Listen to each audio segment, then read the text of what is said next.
지난 시간에 북한 신상 스마트폰이었죠. 평양 2425 공개해드렸었잖아요. 네. 반응이 아주 폭발적이었습니다. 맞습니다. 제 주변에서도요, 신기하다, 놀랍다, 생각보다 훨씬 발전했더라 등 다양한 반응들이 있었습니다.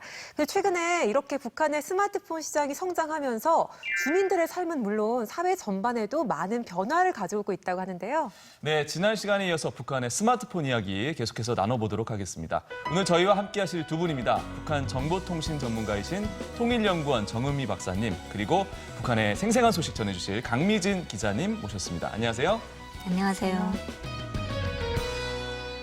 네, 지난 시간이었죠. 우리가 이제 북한의 스마트폰 이야기를 계속해서 나눠보다 보니까 북한 주민들 생활에 스마트폰이 굉장히 깊숙이 관련되어 있다고 느꼈거든요. 비중이 굉장히 크죠. 그렇죠. 아무래도 북한 주민들이 장사를 해야 되니까 필수로 필요하고, 그리고 또 최신 과학 기술을 받아들여야 되니까 대학생들도 또 이제 스마트폰이 필요하고, 네. 그리고 부의 상승으로 또 떠오르게 되면서 굳이 필요 없는 사람들까지 그런 상황까지 오다 보니까 북한의 스마트폰 시장은 생각보다 오히려 지금 더 발전하고 있지 않을까 생각합니다. 네, 지금 보이는 사진은요, 최근 백두산의 답사 행군으로 온 북한 학생들의 모습인데요. 아, 그러니까 우리로 치면 수학여행 비슷한 거죠.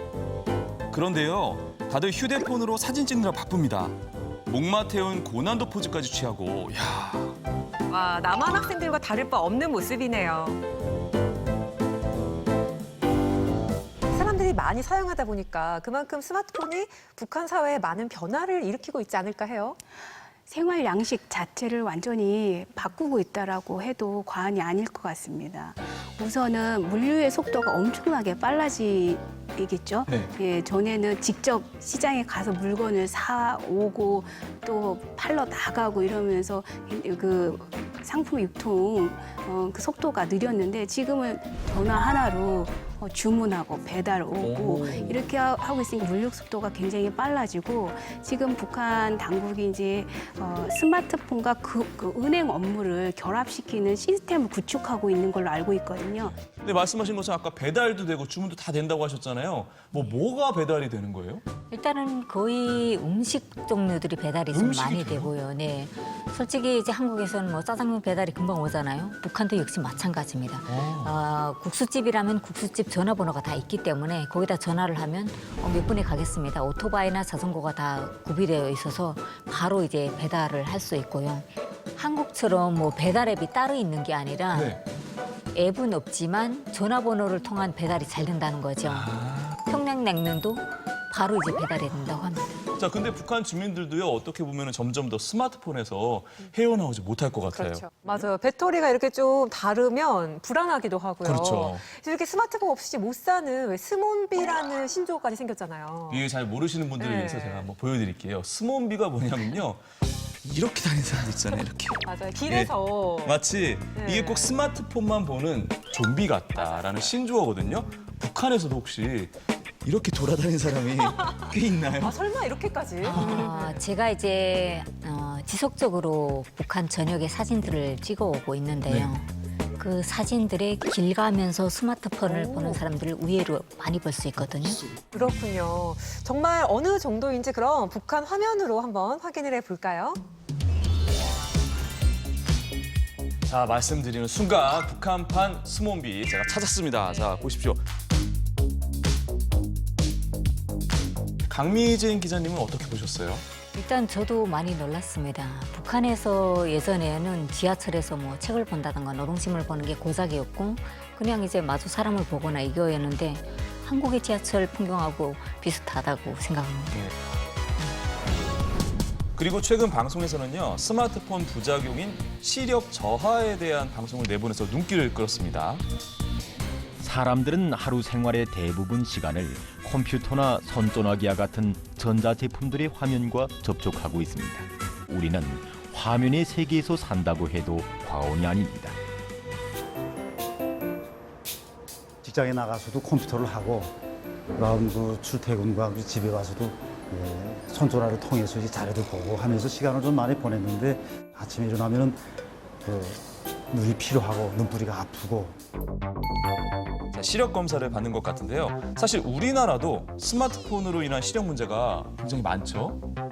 제가 한국에 와서 가장 놀랐던 게 안경 쓴 사람이 너무 많은 거예요. 그렇죠. 주변에도 안경을 쓴 사람이 별로 없었어요.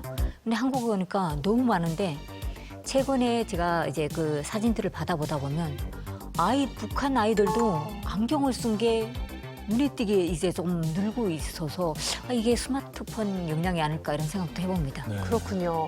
근데 지금 이게 우리나라 화면 아니고 북한 화면 맞는 거죠? 우리도 아이들이 모이면은 명절에 모이면 다들 스마트폰 붙잡고 맞아요. 게임하고 막 그러잖아요. 근데 북도 요즘에는 뭐 민속 놀이를 하는 게 아니라 모이면 다들 스마트폰 가지고 게임하고 그러면서 놀고 있다고 그러더라고요. 네. 그렇게 되면 북한 주민들 누구나 이렇게 가지고 있는 상태인가요? 유니세프가 2017년에는 직접 북한을 방문해서 8,500세대를 조사를 했습니다. 69%의 가구가 휴대전화를 가지고 있다고 응답을 했고 평양에서는 90%가 넘는 가구가 이미 휴대전화를 갖고 있다고 응답을 했습니다. 네, 정말 화면 보고 깜짝 놀랐습니다. 여기가 북한인가 남한인가 싶을 정도인데요. 이렇게 스마트폰을 언제 어디서나 사용을 하려면 또 와이파이가 잘 돼야 하지 않을까 싶은데 와이파이는 어때요?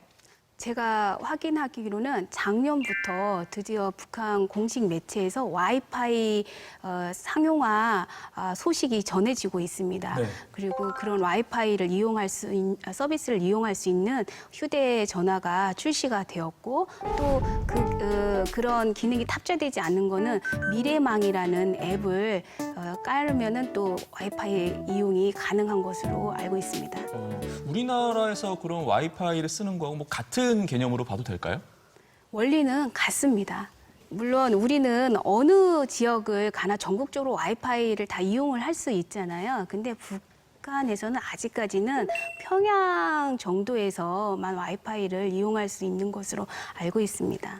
그렇다면 여기서 잠깐, 자, 스마트폰은 우리가 지능형 손전화기라고 불렀잖아요. 네. 그렇다면 와이파이는 북한말로 뭘까요? 와이파이 제 생각에는 이게 부채꼴 모양으로 생겼잖아요. 그렇죠. 뭐 부채꼴 뭐 이런 이름이 붙을 것 같은데요. 정답이 뭐예요? 어떻게 맞나요? 네. 북한말로 공중무선자료통신망입니다. 어려워요. 길죠. 네, 다시 한번. 공중무선자료통신망. 네, 공중 무선 자료 통신망이라고 부른다고 합니다. 자, 와이파이의 북한 말인데요. 일단 북한에서도 와이파이를 쓴다는 것 자체가 굉장히 신기합니다. 근데 북한은 지금 통신 기술이 어느 정도까지 와 있나요? 제가 알기로는 3G까지 와 있습니다.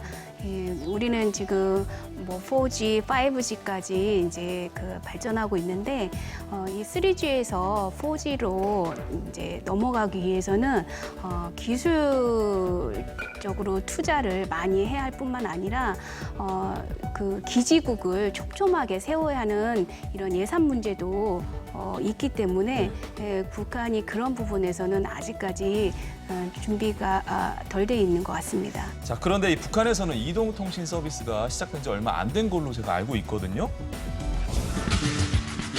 저국에서 2008년 12월 15일부터 3세대 이동통신 봉사가 시작되었습니다. 네, 북한이 이동통신이 이렇게 대중화된 건 2008년부터인데 네. 시작은 2002년으로 이제 거슬러 올라갈 수 있습니다. 네. 예. 2002년 이동통신 사업을 시작한 북한. 그런데 2004년 룡천역 폭발 사건으로 휴대전화 사용이 전면 금지가 됐었죠. 예, 그래서 한 4년간의 그 기술 보안을 구축한 이후에 2008년에 이집트 오라스콤이라는 이제 이동통신사와 합작해서 이제 대중적인 이동통신 사업을 시작하게 된 겁니다. 그러니까 한 10년 만에 엄청난 속도로 이 이동통신 사업이 성장을 한 거죠. 북한이 아직까지는 뭐 평양 근처에서만 이렇게 와이파이가 많이 상용화가 된 것 같은데 앞으로 와이파이 존이 이렇게 많이 늘어나게 되면은 사용자도 더 늘어나고 그렇게 되면은 또 다른 또 많은 변화가 있겠죠? 일상생활의 풍경이 완전히 바뀔 것 같습니다. 근데 우리도 와이파이가 되는 곳에 사람들이 모이잖아요. 네. 무료로 이용할 수 있으니까. 그러니까 북한에서도 아무래도 와이파이 서비스가 되는 상점이 더 인기가 있을 거고, 또 그런 곳에 사람들이 모이게 되면은 또 새로운 시장이 또 생기게 되고, 그러한 이제 연쇄 효과들이 일어나지 않을까 그런 생각이 듭니다. 네. 북한의 스마트폰 시장 정말 들으면 들을수록 보면 볼수록 더 놀라운데요. 강미진 기자님 또 북한에 계셨다가 오셨기 때문에 저희가 느끼는 놀라움과는 또 다른 느낌이실 것 같아요. 아마도요. 이제 제가 2009년에 북한을 나왔었거든요. 그때 생활 모습이랑 제가 최근에도 이제 연락을 주고받고 하니까 지금 변하는 거는 뭐 진짜 배달을 해서 먹거니 아니면 대학을 가는 학생들이 해당 뭐 과학기술 소속이랑 스마트폰에서 다 이제 받아보고 이런 걸 보면서 정말 빠르게 변하고 있다. 좀 놀랄 정도다 이렇게 느끼고 있습니다. 근데 이렇게 스마트폰을 많이 사용하다 보면은 아무래도 북한 사회에서 당국 차원에서 좀 걱정이 되는 부분들도 분명히 있을 텐데 어떤 것들이 있을까요? 그래서 이제 북한은 지역별로 그런 걸 이제 관리 통제를 하기 위해서 휴대전화 번호를 유일화시킵니다. 지역에 따라서 151을 쓰는 곳은 151. 그럼 151 휴대전화에서 어떤 뭐 정보가 유출이 됐다면 그 지역만 집중적으로 관리를 하면 되기 때문에 그렇게 지역별로 전화번호를 좀 많이 구축을 하고 있는 것 같고.